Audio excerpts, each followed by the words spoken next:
ሰላም ጤና ይስጥልን። የተወደዳችሁና የተከበራችሁ የቻናላችን ተከታታዮች የሰኔ 22 2018 ዕለታዊ ወቅታዊ ማህበራዊና ኢኮኖሚያዊ ትኩስ መረጃዎችን ይዘንላችሁ ቀርበናል።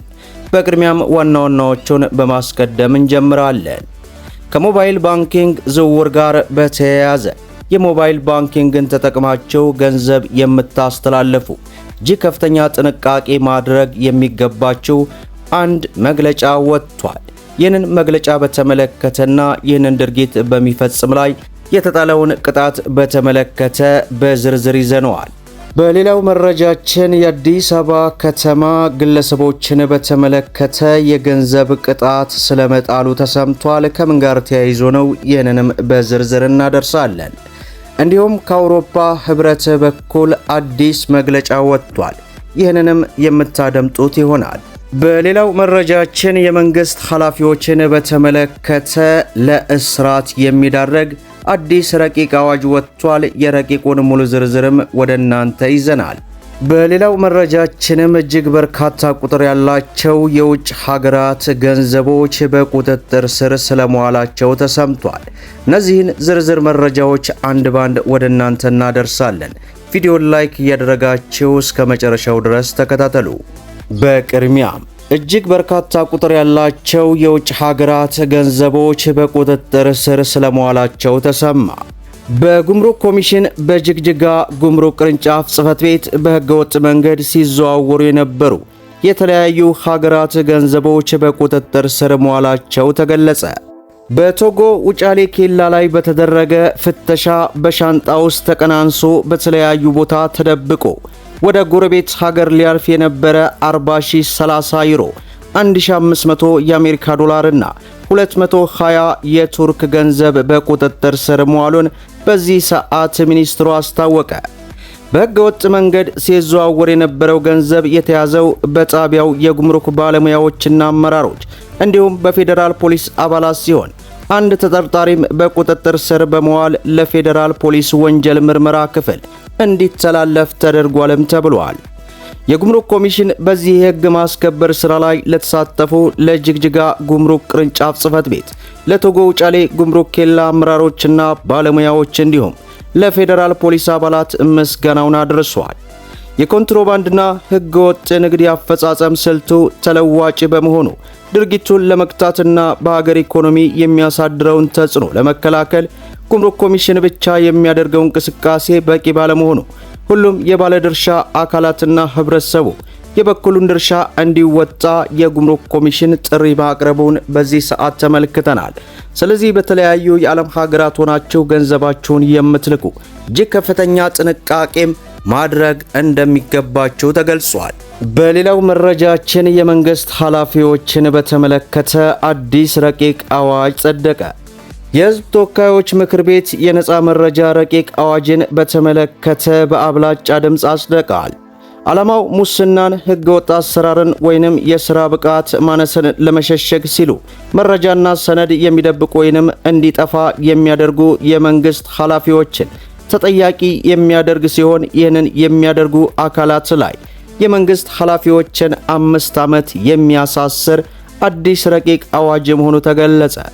ቅጣቱ ጥፋቱ በፍርድ ቤት የተረጋገጠበት የማንኛውም የመንግስት ወይንም የግል ድርጅት የበላይ ኃላፊ፣ የመረጃ ኃላፊ ወይንም ትእዛዝ ሰጪ አካላት እስከ 5 ዓመት የሚደርስ እስራት ይቀጣልም ተብሏል። በሌላው መረጃችን የአውሮፓ ህብረት ተደጋጋሚ መግለጫ ማውጣቱ ተገለጸ። የአውሮፓ ህብረት በኢትዮጵያ ልዑክ በሰሜን ኢትዮጵያ በተለይም በትግራይ ክልል እየታየ ባለው ወቅታዊ ውጥረት ላይ ያለውን ከፍተኛ ስጋት የሚገልጽ አዲስ መግለጫ ወጣ። ህብረቱ በወጣው መግለጫ መሰረት የህዝበ ወያኔ ሓርነት ትግራይ ወይም ህወሓት በቅርቡ የወሰዳቸውን እርምጃዎች ማለትም ትይዩ የሆኑ የክልል ምክር ቤቶች ማቋቋሙንና በክልሉ ውስጥ በአንድ ወገን የሚደረገውን የውትድርና ምልመላም በጥብቅ ኮንነዋል።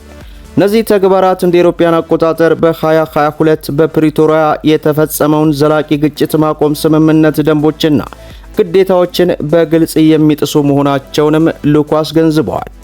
ስምምነቱ ወደ ነበረበት እንዲመለስና በተግባር ላይ እንዲውል ሁሉም ወገኖች አስቸኳይ ውይይት እንደሚጀምሩም ጠይቋል። የአፍሪካ ህብረት ከፍተኛ ተወካይ ፕሬዝዳንት እንደተናገሩት በክልሉ ዘላቂ ሰላምና መረጋጋትን ለማስፈን የሚደረጉና የሽምግልና ጥረት ህብረቱ ሙሉ በሙሉ እንደሚደግፍ ማስታወቁን በዚህ ሰዓት ሰነድ አስነብቦናል። በሌላው መረጃችን ገንዘብን ለምታስተላልፉ እጅግ ከፍተኛ ጥንቃቄ ማድረግ የሚገባችሁንና ቅጣቱ በዚህ ሰዓት ይፋ ሆኗል። ጉዳዩ አብርሃም ፍቃዱ የተባለ ተጠርጣሪ በእምነት ያዘልኝ ተብሎ በተሰጠው ስልክ ብር ወደ ራሱ አካውንት በማስተላለፍ የተጠረጠረው ሰኔ 4 ቀን 2018 ከቀኑ 11 ሰዓት ከ30 በየካ ክፍለ ከተማ ወረዳ 8 ሾላ አካባቢ ነው ተብሏል። የግል ተበዳይ ከጓደኛው ጋር ከነበረበት ምግብ ቤት ካርድ ልግዛ ብሎ ስልኩን ሰጥቶ በወጣበት አጋጣሚ ተጠርጣሪው የግል ተበዳይን የሞባይል ባንኪንግ ሚስጥር ቁጥር በስራ አጋጣሚ ያውቀው ስለነበር 48000 ብር ወደ ራሱ አካውንት ማስተላለፉን በየካ ክፍለ ከተማ ፖሊስ ዋና መምሪያ የአድዋ አካባቢ ፖሊስ መምሪያ ገልጿል። የግል ተበዳይ ጉዳዩን እንዳወቀ በፖሊስ ያመለከተ ሲሆን ፖሊስም ምርመራውን በመጀመር ወደ ተጠርጣሪው የተላከውን ገንዘብ በማስወጣትና በኤግዚቢትነት በመያዝ መዝገቡ ተደራጅቶ ለአቃቢ ሕግ መላኩን ፖሊስ መምሪያው ጠቁሟል።